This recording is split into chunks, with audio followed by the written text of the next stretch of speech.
So we'll have a representative from the Six Rivers National Forest, followed by the district's fire management officer.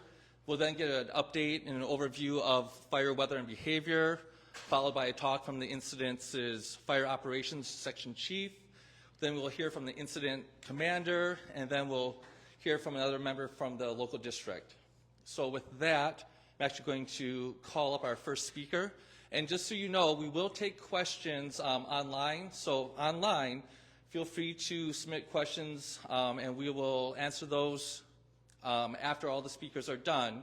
And then for those in the room, we'll stop the recording. You can ask your questions, or we'll also break out into groups so you can go to some of the maps on the wall and have more one-on-one conversations with the specialists. So that's how we'll handle questions at the end of the presentations. Great. Hello, everyone. I am Donna Pepin, Agency Administrator Trainee here on the Dillion Fire. And yeah, happy to be here and meet all, some of the local folks today. I do work for the Six Rivers National Forest.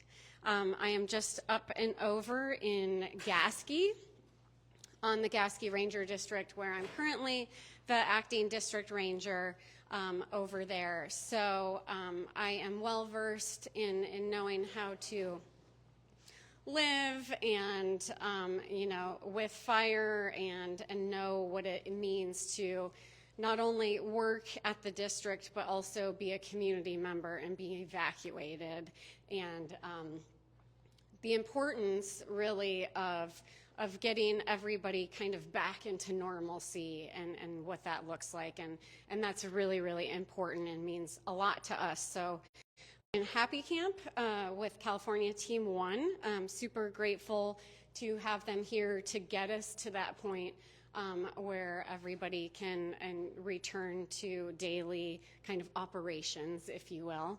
And also a quick thank you to the Karuk tribe for letting us use this facility today to hold this meeting.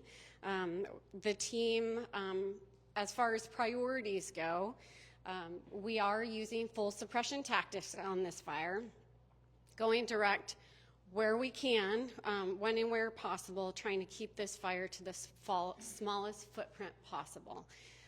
So it's really important that we do that. An additional priority of not only the forest but the team is really having great communication with the community and our cooperators. So that's very important, getting those timely, consistent, and accurate communication out to you all. We've got great liaison officers with the team. The team is working hard to hold these community meetings very regularly. I think you'll talk about that in the end. And so, yeah, just happy to be here and happy to talk with you all and answer questions after this. So with that, I think I will pass it off to Tristan Keel.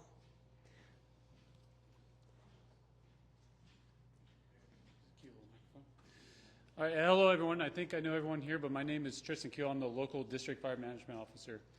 I am going to touch on probably the initial attack phase, and then when our Type 3 team came in, and then by the time I gave it over to the California Team 1. So the fire started on Monday, approximately about 18:30, 6:30 p.m., and it's anticipated to be lightning as a lightning cell had approached over the location. It started about underneath the Dillion Mountain location. In our original response, once we noticed the smoke, we had resources responding. Approximately about 4 or 5 engines got there within probably under 20-30 minutes, and by the time they got there, the fire was already sitting almost 5 acres. When the initial IC got there, we had a lot of torching automatically right there, and we couldn't get a good, what we call an anchor point, where we could secure the first portion to suppress the fire. Then the fire then started getting up and started moving a lot more. It got to about 5 acres to 20 acres within the first 20 minutes. 20 acres to 100 acres was within the next hour. And then after that, probably within the next 5 hours, this fire had grown up to almost 1,000 acres by midnight when we got our first IR of the fire. We tried to find some anchor points that we couldn't really secure due to the extreme fire behavior that we did have on the fire. With that, I brought in Rod Mendes. He's in the back. He came in as a Type 3 IC and brought North Coast, the Type 3 team, and then he assumed command the next following day. The Type 3 team came in kind of thin at the last minute, and they were trying to secure some anchor portion of the fire when the smoke inversion set down, and it looked like we could actually get an anchor. When the smoke inversion lifted, then it spotted across the Klamath River right below the T-Bar residence, to where we refocused and started getting resources to start doing structure protection underneath the T-Bar residence. And then while we did structure protection, we ran a day shift, night shift from the initial attack. And then now we just transitioned over to the California Team 1. I do want to say a couple thank you to Rod coming in to give me some assistance, as well as to the Forest Fire Management and to Nolan. When this fire stepped up, I've never seen a fire in the Yukon Ranger District or the Orleans that got up and moved that fast on us before. But we got in, I knew in my gut feeling that we weren't going to be successful, and so we asked for help immediately as fast as we could to get people over here. There's a couple other people not in here I could like to say thank you to, which is the Orleans volunteers. They've been out there helping us as much as we could ask of them. The Karuk Tribe for letting us use the facilities and coming and answering some questions when we got them as well. But with that, that's all I got. I will be staying around if you guys got questions for that period of time of the fire. Thank you. Good evening. My name is Stuart Turner. I'm the fire behavior analyst for the team. As the fire behavior analyst, what I do is I predict what the fire is going to do, where it's going to go, and how fast it's going to get there. And I'm looking at three things out there. I'm looking at the topography, the mountains, the canyons, the river, the ridges, those type of things. I'm looking at the fuels. The fuels we're concerned with are those fine dead fuels. These are the blades of grass, the pine needles, the small twigs. That's what really carries these big forest fires, are those small fuels. Sure, the logs, the stumps, those bigger trees that are dead, those hold the fire overnight, but the fire moves through those fine dead fuels. And then more importantly, I'm looking at the weather.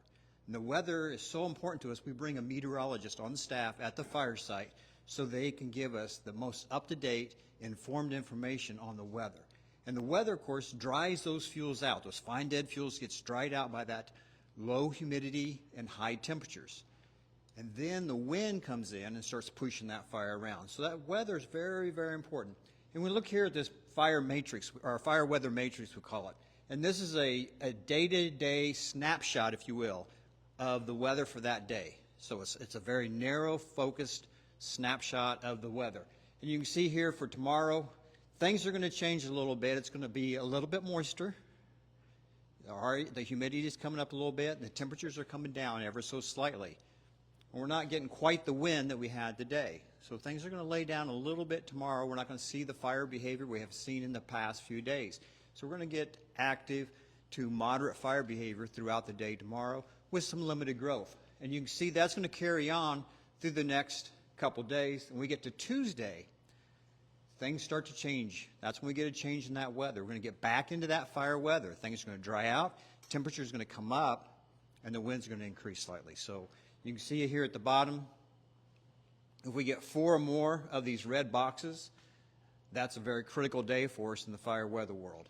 So we expect to see the fire start to grow there. So we got a couple days of moderate fire growth, moderate fire behavior ahead of us. And then come Tuesday, Wednesday, things start to turn and change around. Let's go ahead to the map now. So as far as what I think is going to happen on the fire, everybody's got their eye on the spot fire here on the east side of the road, east side of the river. And I believe this is just going to continue to grow to the north and east there. There's a lot of fuel out there available to it, and it's got free range out there, if you will. And more importantly, the winds are going to push it that direction. With those southwest winds, it's going to push things to the north and off to the east. Expect to see backing fire around most of the rest of the fire. Most of the rest of the fire is in a position where everything's just backing down slope right now. So I think that's going to happen for the next 2, maybe 3 days. And then it'll be at the bottom of the slope eventually. And then it'll start to set itself up for what we call slope reversal. So it backs down to the bottom, down to the drainage.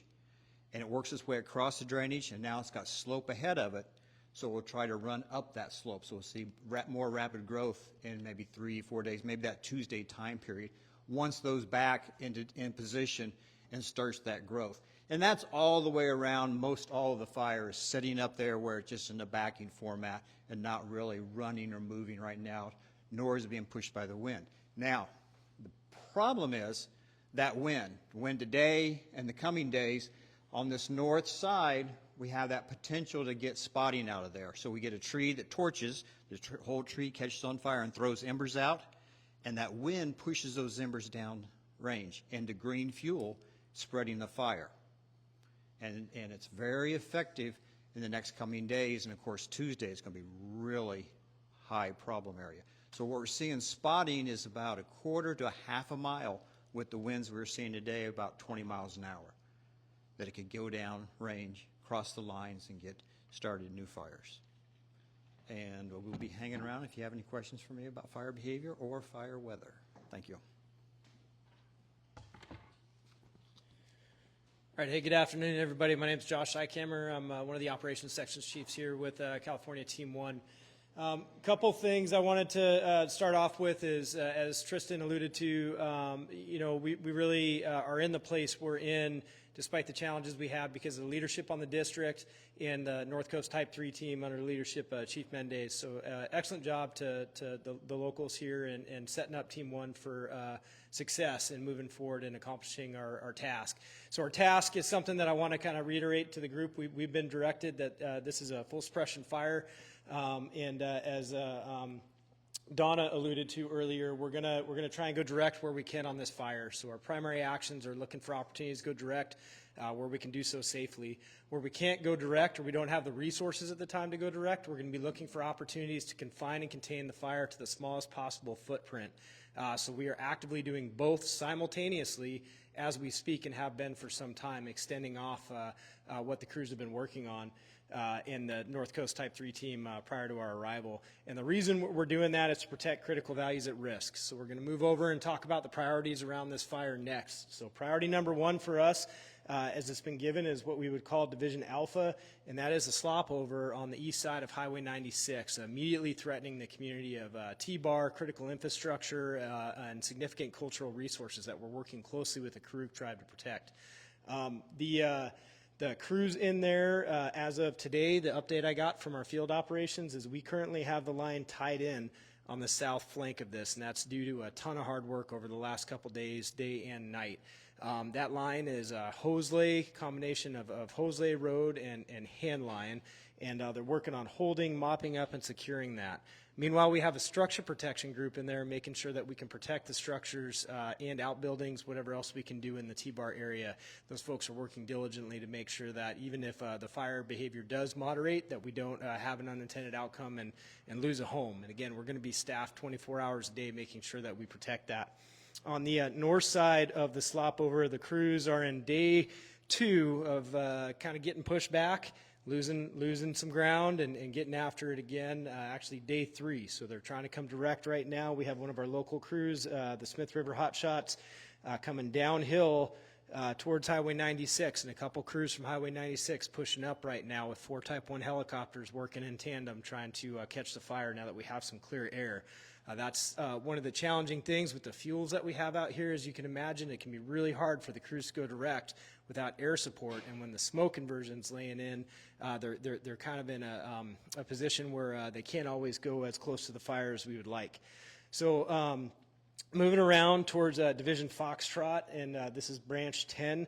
Those folks are taking a look at the rest of the values at risk to the south of this incident on the east side of the highway, really making sure that we're prepared if this fire does progress and starts to move that way to react and respond to protect critical values at risk, again in close coordination with the Karuk tribe, protecting cultural resources.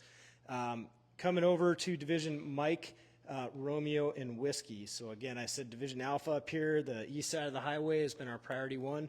Priority 2 is going to be down here on the south end of the fire, and what we're trying to do is make sure we recognize that there's a lot of fuel between here and Orleans, and that the fire is going to want to continue to push south. So we're really trying to focus on being able to close the door down there as a priority 2. and stop that fire from spreading south towards critical values at risk. So currently actions, over the last 2 days has been to look at opportunities to go direct in here, tying road systems, existing hand line, other things that have been in place from fire history to confine the fire to the smallest possible footprint if we can't go direct. We're also looking at other options. So again, I told you it's full suppression fire. We're going to go direct. If we can't go direct, we're going to confine and contain it to the smallest possible footprint. But we like to have a plan if that doesn't work out, right? So one of the things that we do is we install what's called contingency line. The district made an excellent decision early on in this fire with minimal resources to start putting a line down in between some of the critical values at risk to the south, the homes, and the fire. And that was a line that they put in place so that they could ideally prep and defend that line should the fire continue to come. So that line should be completely installed with hand line to dozer line today, in addition to our efforts to go direct and confine the south end of this fire to the smallest possible footprint.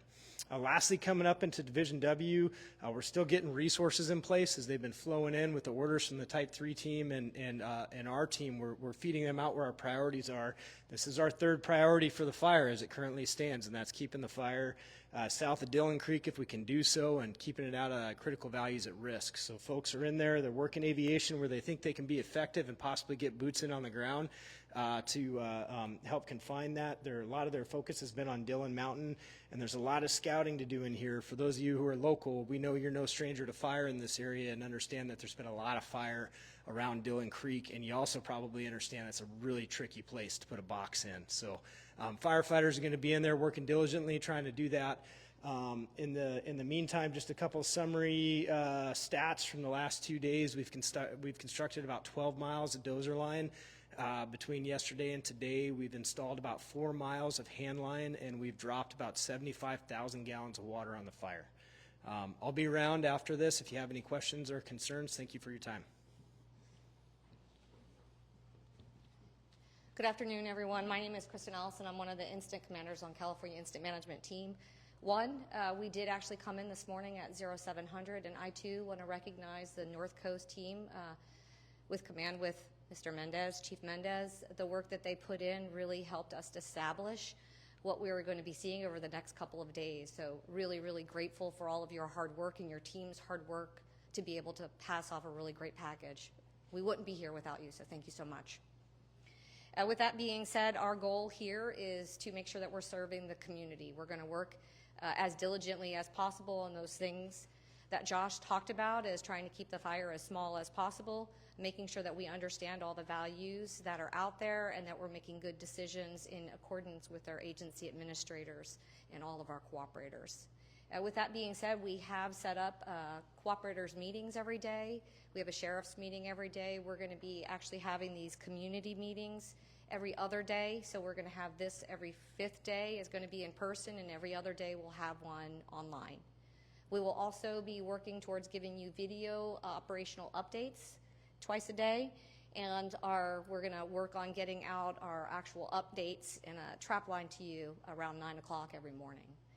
So if you do have any needs, please reach out to myself or anyone else, but we are definitely here to serve you, and please let us know what those could be. With that, I'm going to pass that over to our local district ranger, Nolan Colgrove. Thank you. Thank you to the team for answering the call to come and help us. We really appreciate it. And thanks for the community members who joined today to hear. We want to hear your concerns, and for those folks who are online. And to reiterate a thank you to the tribe too for letting us use your building today. Really appreciate that. Can you put the mat back up there? So Monday evening, we got a call from Tristan that said that we had a fire over here, and it started on this side of Dillion Mountain here, somewhere in here. And it started to grow fast. The updates that he was giving me were a lot different than others, where it was just creeping and crawling and flanking. It was actually getting up and getting after it and moving. So I think it was about a half hour later, I got one from 5 acres that went to about 300 acres as an update. So that was pretty quick, a little bit different than others. And that's reflective of the fuels that are over there for one, but it's also reflective of where we're at from last week's 100-degree plus temperatures for several days in a row. It dried things out real quick. Things were really dry. So That's kind of what we would expect, not what we want, but what we could expect. So the fire started moving pretty good. As you know, there's not a whole lot of opportunities out there to put dozers out there to try to stop this thing real quick. We did throw everything that we could, that we ordered, that we got. We threw everything at it to try to stop it as small as possible. We were unable to, and then started shifting and talking about, well, what are the values at risk? So we know what the community, we think we know what the community likes, and we come up with a list of things, and we have those for your review. But protection of structures is definitely one of those. And the biggest threat at that time wasn't out here to the east where these other fires were and the wilderness areas are. It was these homes that are down Donahue, Ten Eyck area. So we had to start looking at, well, if we don't have a whole lot of resources, this fire is going to pick up and start moving. What do we need to do right away? And that was where we went to this line right here. That's why that line started to get put in right away. So we think that was a good move. It looks to be a good move as of today, because even though we got a little more resources, there's still not a lot of opportunity to go in here. We might be able to go direct in some cases if we have the right resources and the weather cooperates. But something that's a whole lot more certain to close this door is this line right here. So this is the Beans line. If you've ever been up to Beans Camp right here on the Go Road, it's all the way up there down past the Frog Pond Road. Kind of does the little jags down to there, and we'll tie it into the river somewhere. Easier said than done. It's hand line towards the bottom, little dozer and road up towards the top, but we think that is the best chance to hold that. In the midst of the last few days, the fire spotted off over into the other side of the river, which is again indicative of the hot, dry chart that you've seen up there, low humidities, fuel moistures are low, and so fire spotted over there in a couple of spots, took right off, didn't really give us a chance to get over there and corral those either. And one of the main values that we do have are the homes that people have out in this part of the world. So we pull resources from over here, put them over here to make sure that we were protecting those structures as much as we could. And that's where we're at today. We've been off and on having some success. Fire jumps the line. We have to adjust over the last few days just to try to protect those homes. But that's the main priority that we have. So as we look at the fire in a larger context now and where it might go that way, we're looking at those values that the community has. And right now what we think is the values are homes, of course. We work with our partners out here, the Karuk tribe, a lot, and we know that cultural resources are definitely a concern out here and how these fires are managed. So making sure that we have a couple of those priorities towards the top. We know that when we're fighting this fire and trying to put it out, we know that that's the kind of things that we want to watch out for. So that's what we've been doing. Of course, there are a lot of other things. We know the schools down here. We know the stores down that way. There's other homes in that neck of the woods. The highway access is a big deal for people to get in and out of there. So there's a lot of values that we have that we share with the team so that when they're putting the fire out, they know that what to look out for. So we've been talking to the team about what those values are, and that turns into leader intent. So Chris Christofferson has stepped up to be our agency administrator. Everybody knows Chris from the Klamath. Kathy Allen is our acting forest soup at the moment, and I'm stepping in to help out as an agency representative. So I'll be boots on the ground, so to speak. The one good thing about, there's always something good, something bad about a fire. The one good thing is the community here, the Fire Safe Council, the Mid-Klamath Watershed Council, the WKRP group, they all deserve a pretty good attaboy, kudos, because if you look at some of these areas that look like they're like a fire footprint on here, on this map has these other fire footprints from 23, but these look like that too. Those are mapped project acres where they cut, stack, pile, the slash, burn that, come back and do understory burning. And that's really what's kind of helping out in this neck of the woods around Max's place. Max's place is about right in there, and there's treatments in there. So that's a good thing about what's going on out there. The one thing that it makes it a little challenging is we're not all the way implemented with those projects, and we have some slash piles and some other stuff out there. And I wish we would have got to them, but I'll take the blame. We didn't, and that's causing us a little bit of issues through that area. But in general, those treatments are really helpful. And you could tell because the fire behavior in those is way different than across the river where we haven't been focusing our attention over there. So this stuff is paying off quite a bit at the moment. And we just need to point to do more. Our point is we just need to do a little more of that. We've heard that. I've been here for about 16 years, and I've heard that sentiment when I first came, when we had a first fire here, was we need to do more fuels treatments. And so the projects that we have been doing are right geared right, centered right on that. So that's nail on the head. And thank you to the community, because the community went after those CAL FIRE grants, and that's really what paid for most of that work on the National Forest side. So good kudos to the community. So this meeting is for you to update you, give you a chance to ask us questions about where we're at, any concerns that you have as a community. And so I'm going to turn it back over to you, and you can ask folks online. But thank you for coming, and let us know what your concerns are. We'll try to do the best we can to answer. Okay, thank you very much, and thank you to all of our presenters today. I'm going to quick ask my colleagues who have been tracking the Facebook page, any questions come in yet? It doesn't sound like it. I'm going to give our online audience a little time to put in a question. While we wait for that, I actually will ask a question of my own. When our incident commander was talking about having daily conversations with the sheriff, would you mind coming back up here and just kind of sharing, Kristen, about kind of some of those things that are talked about and how that all works? And I'll preface and ask my liaison after this, because she's going to have a broader of those ties that she has. But yeah, our goal is, with all of the information that we have, is we're making those decisions on what the community and the agency and the forest need. So we have daily conversations with our cooperators every day, and Celeste will be able to come up and give some times on that and some information on that. And then after that, we have conversations also with our sheriffs. Once we get to a point where we feel comfortable with repopulations, that seems a little early to talk about right now, since we did just increase an evacuation this afternoon, but we will always and daily be able to having a touch point with those we have those conversations. And then like I said earlier, is our goal is to make sure that you have as much updated information as we can give you. So we're doing that by posting documents in the community, by posting operational videos so you know what's going on that we have planned for the day, and then also what we accomplish at the end of the day. So we do 2 videos a day, and that's posted on the Facebook meeting. And then we have these meetings, so the community members can come in here and actually be able to ask questions, be able to talk to the SMEs, and be able to look at the maps, and be also able to share your knowledge, because we are coming into your neighborhoods.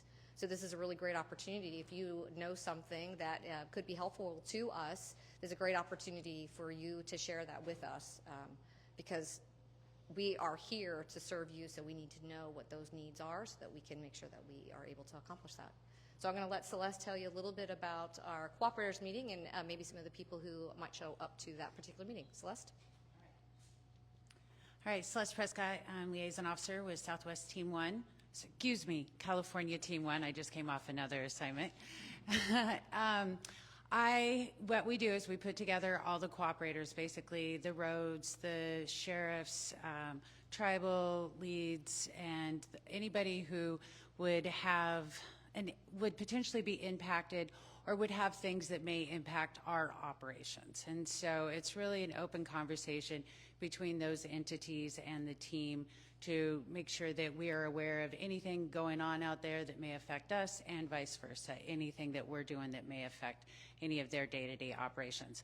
These meetings aren't open to the public, and it's just so that we can really get down to business, but we do have representatives that if you have questions, we can definitely point you in that direction. And then we also do meet as needed with the Sheriff's Department to discuss evacuations and eventually the repopulation of neighborhoods. And so those happen daily as needed, and it's kind of our role here. If you know anyone that needs to be added to that, please see me after this. Okay, thank you, Kristen, and thank you, Celeste. So no other questions have come in, so we're going, actually, we do have one that came in, okay. Yes.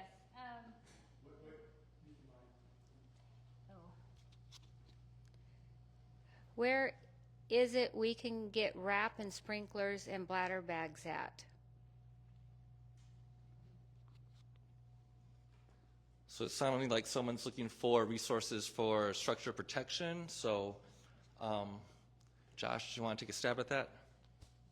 Yeah, so that's a good question. The way we function is we're going to move our resources around based on the fire and where the threat is to the critical values. So you may or may not see, fire trucks in your neighborhood for some time, or you may see them well ahead of the fire as they get out and start scouting and looking around. The tools that we use to try and prepare structures for defense as a fire comes is diverse. Could include sprinklers, could include wrap, could include having bladder bags or pumps set up, and that's something that's typically going to happen in a case-by-case basis with each property, which is generally unique. They're going to have their own unique needs, and so as the fire footprint grows and people move out into your neighborhoods, if you do see fire folks in your community, we want to encourage you to reach out and introduce yourself, let them know about your property, let them know about what your concerns are so that they can help set that structure up for success and make sure that it's defendable. Great, thanks a lot, Josh. Any other questions online? Okay, we're going to go ahead and stop the recording then and thank our virtual audience, and then we'll open it up to the room for any other questions.